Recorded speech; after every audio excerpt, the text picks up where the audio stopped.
이번 한 주도 기업들의 채용 이슈가 굉장히 많았습니다. 저희 취업과 함께 준비하셔서 좋은 소식 있길 기대하겠습니다. 한 주간의 채용 소식을 알아보는 취업 이슈 브리핑입니다.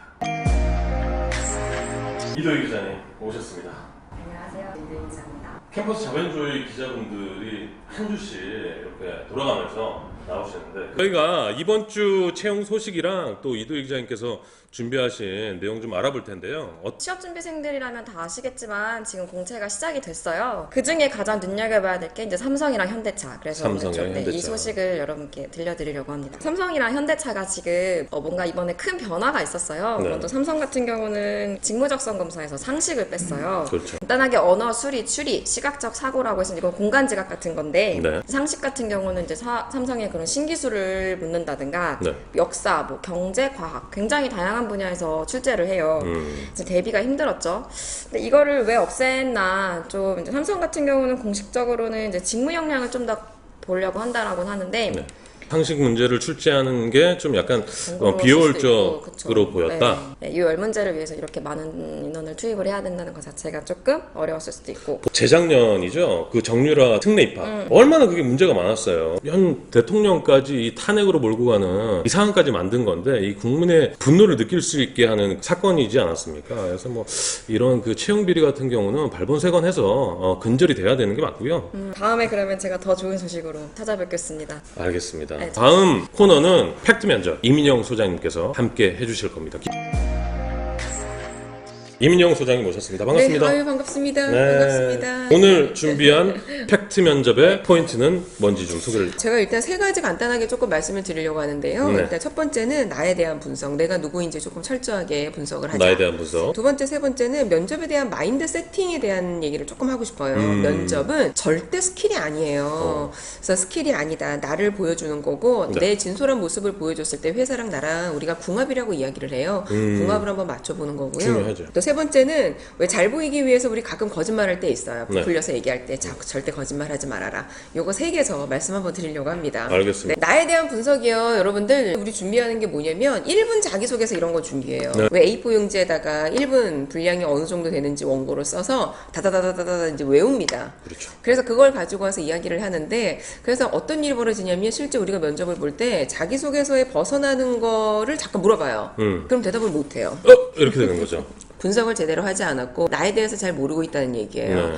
그래서 제일 중요한 거는 내가 정말 뭘 잘하는지, 이 회사에 왜 왔는지, 지원 동기, 또 직무에 대한 거 이런 것들을 좀 완전히 무장을 해야 되는 거지. 그래서 좀 나에 대한 분석이 철저했으면 좋겠어서 근데 여기서 말씀드리고 싶은 거는 그 분석은요, 여러분 빨리 하면 4학년 1학기 때 네. 뭐 취업 준비한다? 늦어요. 이미 그때. 그러니까 1학년 내가 성인이 된 그 순간부터는 나에 대해서 조금 객관적으로 인지를 하고요. 네. 모든 활동에 의미를 담을 필요가 있어요. 이렇게 준비를 장시간 했을 때 내가 뭘 잘하는지 어떤 활동들을 했는지 작은 아르바이트, 작은 경험이지만 그것도 나중에 직무랑 굉장히 아름답게 연결될 수가 있거든요. 그러려면 그게 뭐 3개월, 5개월 단기로 해가지고는 만들어지는 게 아니라는 거죠. 경험이라고 하는 거에 대해서 우리는 항상 대단한 무슨 뭐 이런 걸 이야기를 하는데 아니 그럴 수 없어요. 그리고 동아리 알바도 얘기 나왔죠. 전 되게 여기서 아이러니한 게 네. 우리 학생들의 이력서나 자기소개서를 보면 되게 웃겨. 모든 학생들이 다 동아리 회장이었대. 그러니까 이런 뻥이 어디 있어요? 예, 왜냐면 그렇죠. 리더십을 발휘할 수 있었던 거를 뭐 얘기 한번 해봐라 뭐 이런 게 있잖아요. 네. 뭐. 다 동아리 회장이었다 나는 그러는데 그거 중요하지 않아요. 그러니까 그런 어떤 동아리에서 회장 역할을 해서가 아니라 나는 회장 역할을 하지 않아도 충분히 그 안에서 기여하는 것들을 작성할 수 있어요. 그런 거 얘기하는 거예요. 그러면 이거죠. 가슴에 손을 얹고 생각해 보라는 거죠. 나 얼마나 열심히 학교 생활을 했었던가. 네. 이거 얘기하는 거예요. 그래서 여러분들께서 혹시 취업 준비를 하고 계시는 분들이시라면 저희 메일로 신청을 해주셔서 이민영 소장님께서 직접 이렇게 모의 면접을 진행을 해주실 겁니다. 굉장히 도움이 많이 되실 것 같고 굳이 뭐 취업 준비를 하시는 분들이라면 안 하실 이유가 없다라고 생각이 듭니다. 고맙습니다. 네, 감사합니다. 또 새로운 분이 제 옆에 오셨습니다. 반갑습니다. 네, 반갑습니다. 이번 시간은요, 취업업 라이브에서 처음 선보이는 코너인데요. 취업업 초대석 시간입니다.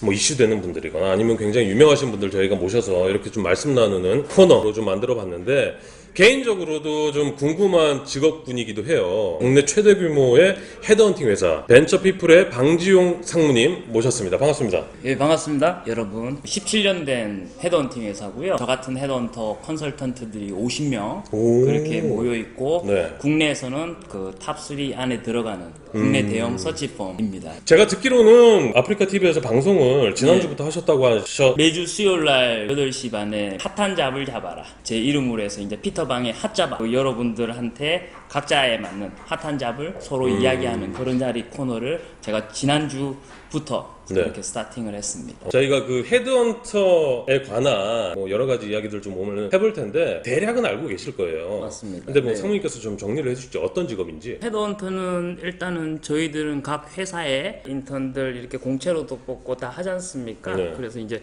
특히 헤드헌팅은 어떻게 보면 전체 경력자들 중에 상위 20% 이상 되시는 핵심 멤버들을 그렇게 스카우트하는 케이스가 있습니다. 특히 헤드헌팅의 가장 큰 수요는 경쟁사에서 아시면 안 되잖아요. 그래서 보안을 유지하면서 팀 멤버들을 구성을 하고 이런 회사를 하겠다라고 그렇게 선언하면서 하기 때문에 사람이 모여야지 비즈니스를 할 수 있는 거잖아요. 많은 사람들이 나의 한계를 정하는 것 같아요. 나는 이 정도밖에 안 됐어. 예, 난 아직까지 준비가 안 됐어. 네. 그런 이야기들을 상당히 많이 하시는 것 같아요. 근데 중요한 거는 뭐냐면 내 틀을 깨는 거예요. 틀을 깨고 할 수 있다라는 자신감으로 한 발 한 발 나서다 보면은 분명히 그 자리에 올라가야 계실 겁니다. 네, 취업에 지친 당신을 위한 취업업 라이브 여기까지였습니다. 감사합니다. 네, 감사합니다.